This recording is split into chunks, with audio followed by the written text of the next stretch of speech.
retour dans l'Africa Newsroom. Merci si vous nous rejoignez. Nous sommes toujours en compagnie de Karine Orio, journaliste, Abdelkerim Yacoub Koundougoumi, coordinateur du Pacte et directeur Afrique centrale de l'organisation internationale Internet sans frontières. Passons tout de suite à notre Zoom Société. Aujourd'hui, on parle mode.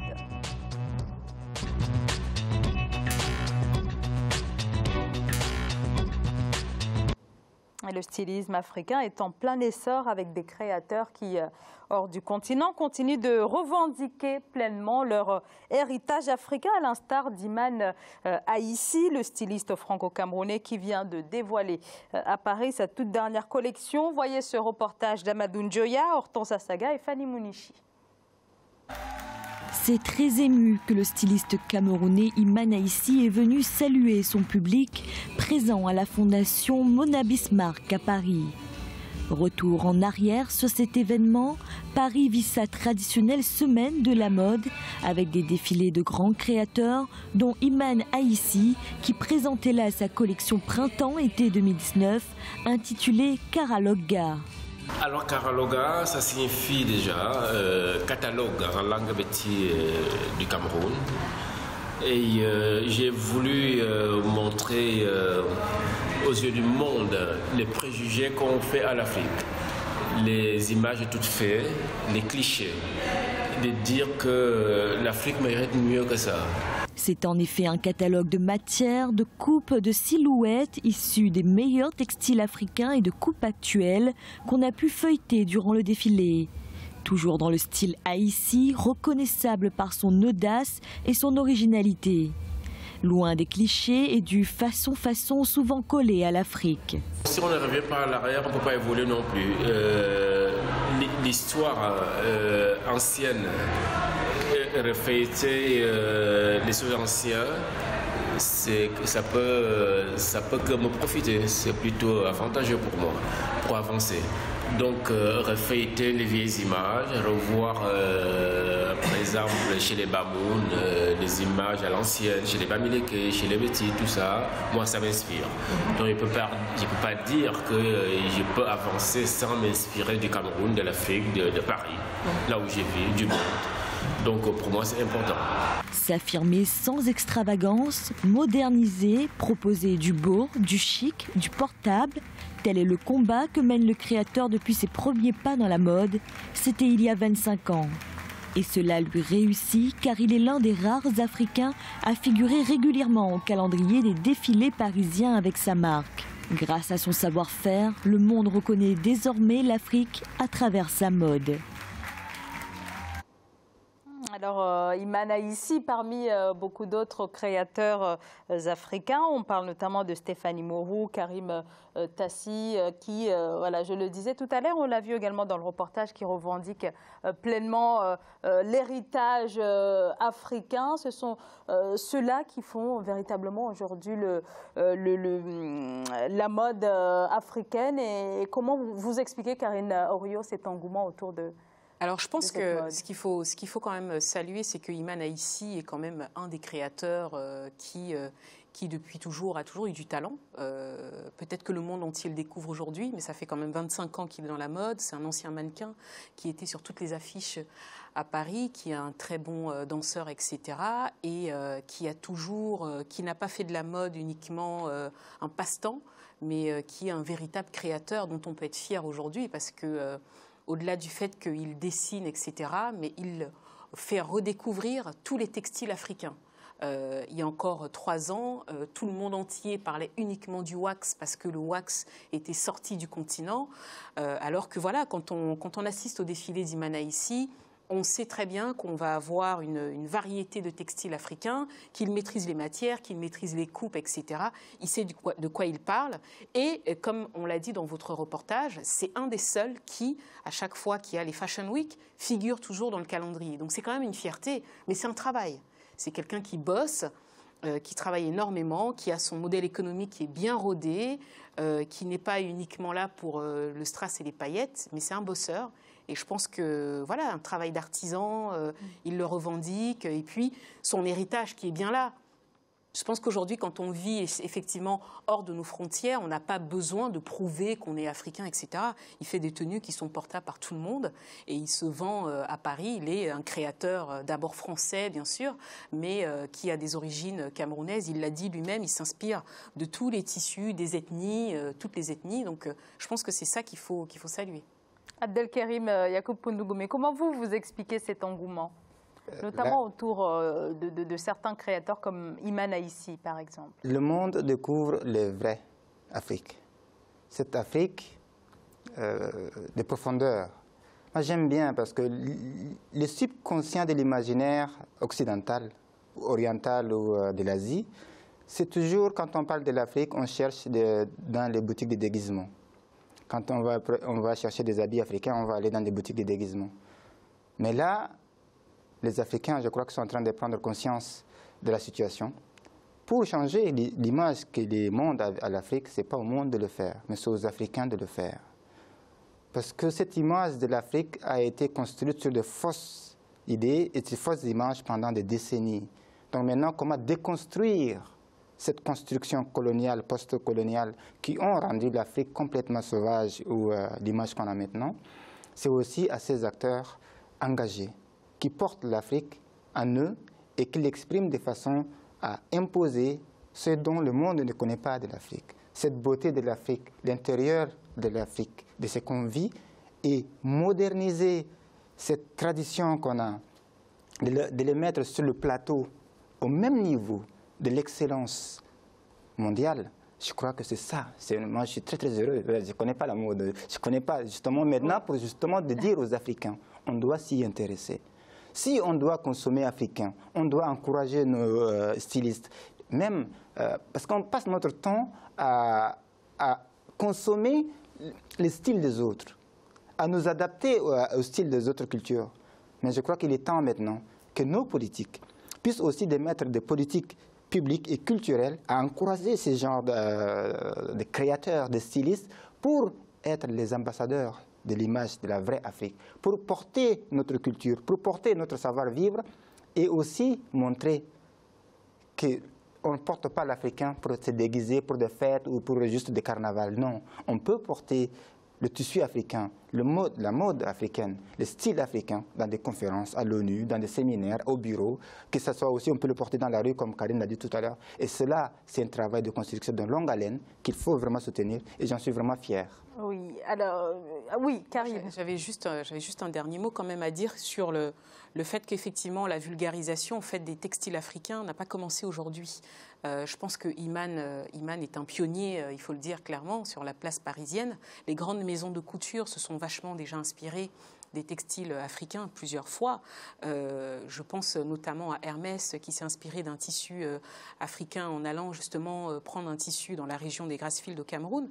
Donc, et puis d'autres maisons l'ont fait.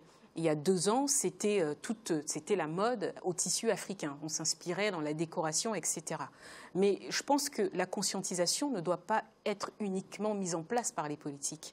Je pense qu'en termes de mode ou de culture, je pense que c'est à chaque individu aussi de se dire qu'il faut créer justement une chaîne, une fierté. C'est en consommant, comme vous l'avez dit tout à l'heure. C'est-à-dire que si on est 4-5 à se dire qu'il faut qu'on achète Iman Aïssi ou que l'on soit, déjà, on crée un système qui fait qu'on encourage nos créateurs, c'est la première question. Et puis ensuite, être fier de nos identités.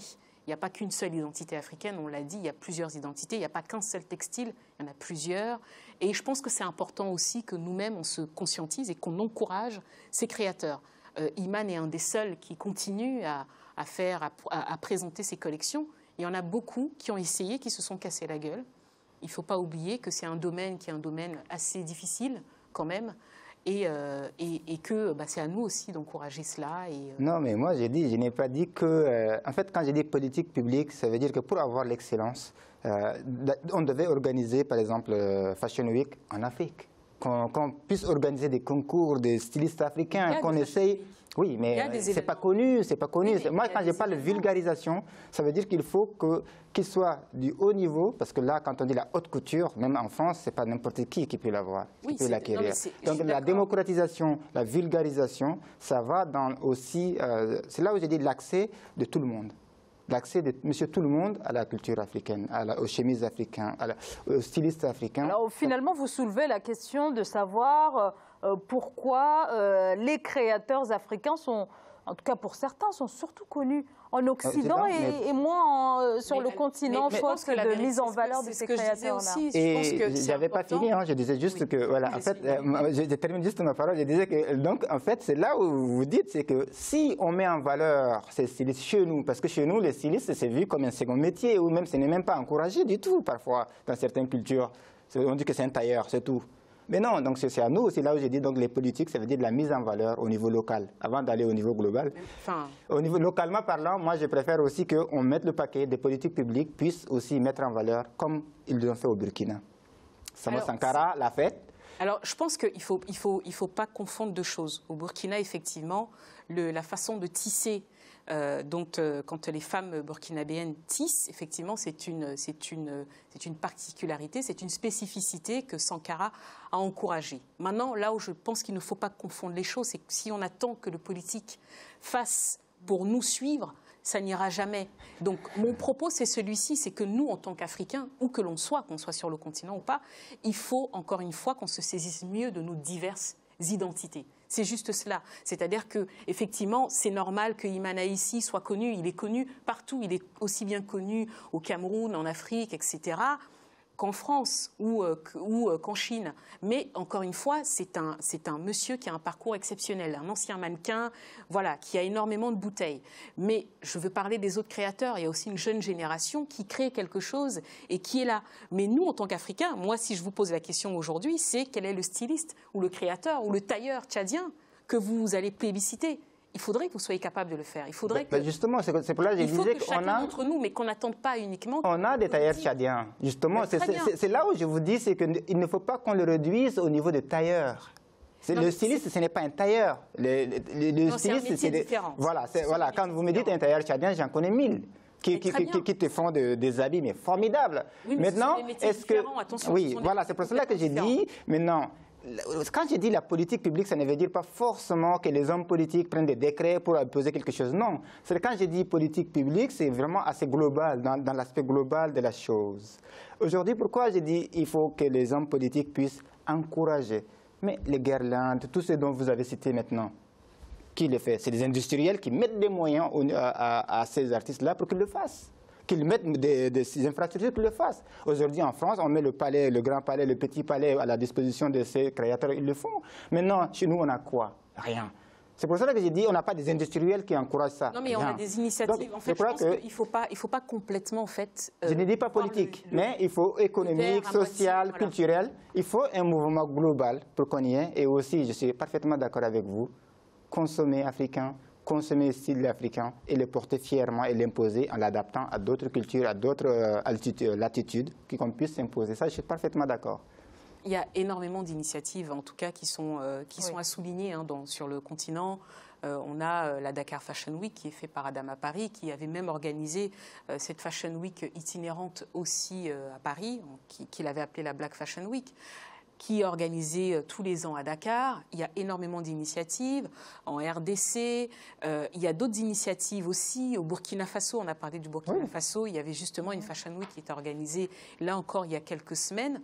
Et ce sont des occasions justement de découvrir et de redécouvrir ces créateurs-là, qui sont là, qui existent. Mais encore une fois, là où moi je veux sensibiliser les gens, c'est-à-dire que les gens de la diaspora et les gens du continent, si on décide effectivement d'encourager nous-mêmes, d'acheter déjà ce que font ces créateurs-là, je pense que ça crée une vraie chaîne économique et un écosystème qui peut survivre. D'où il faut démocratiser l'accès à ces... Je ne suis pas forcément sur la démocratisation. Non, parce que... attention, quand je dis démocratiser, ce n'est pas sur le coût financier. Parce qu'aujourd'hui, pour acheter quand même la robe d'Imane Aissi, il faut payer très cher. Donc, non, mais pas forcément. Si. Donc, du coup, il faut démocratiser dans ce sens-là, en fait. Ce n'est pas... Alors, voilà, la haute couture n'est quand même pas effectivement à la portée de tout le monde. Oui, c'est un a priori. Oui. Après, je pense qu'il faut... si vous voulez, par exemple, une tenue de soirée pour un événement, il faut mettre le prix. Ça vaut le coup. Mais je veux dire, pourquoi est-ce qu'on ne mettrait pas le prix pour Imane Aissi et pourquoi on mettrait le prix pour une autre grande marque? Je veux dire, au bout d'un moment, à un moment donné, alors que c'est de la matière, alors que c'est le même travail, alors que voilà, ça coûte 10 fois, peut-être même 10 fois plus cher. Je pense que c'est à nous aussi, dans nos têtes, sur les mentalités à mener. Bien sûr, c'est dans nos têtes à nous de changer cela, de se dire que ben oui, c'est un textile africain, ça a demandé énormément de travail, ben ça coûte ce prix-là, ben il faut qu'on mette le prix. Pourquoi est-ce qu'on devrait se dire ben non, ça coûte plus cher et on va s'acheter une cravate Hermès ou un truc comme ça? D'où il faut être ambassadeur de notre culture. Aussi, en fait, la chose la plus importante aussi qu'il faut aussi que les pays d'accueil acceptent les tenues africaines dans la rue, acceptent les tenues africaines dans les entreprises, acceptent les tenues africaines dans le travail. Aujourd'hui, ça a progressé. Un peu. Aujourd'hui, on est encore très difficilement... C'est quand même très à la mode, hein, Abdelkerim. Bien sûr. À la mode laquelle? Oui, la mode africaine, le wax notamment. Oui, mais pas partout. Pas partout.